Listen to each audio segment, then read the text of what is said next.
prices slumped on the news that US is weighing a draw of oil from emergency reserves of up to 180 million barrels over several months in an attempt to control oil prices that had shot over $100 a barrel on Russia's invasion of Ukraine and on high global demand. Biden's initiative is timed to coincide with the latest monthly meeting of the so-called OPEC Plus group, which is expected to sign off on another routine increase of 400,000 barrels a day. Manufacturing PMI in China, the world's second biggest economy, fell to 49.5 in March from 50.2 in February against a backdrop of continued problems with port and factory closures due to COVID-19 outbreak.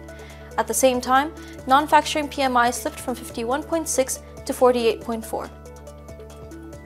Apple and Meta platforms provided basic subscriber details such as the customer's address, phone number, and IP address in mid-2021 to hackers who masqueraded as law enforcement officials.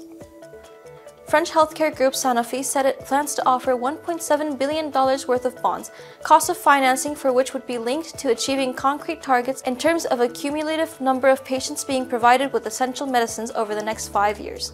The notes are set to be issued in 2 tranches of 850 million euros and 650 million euros respectively. As Philip Capital team, we wish you happy and healthy days.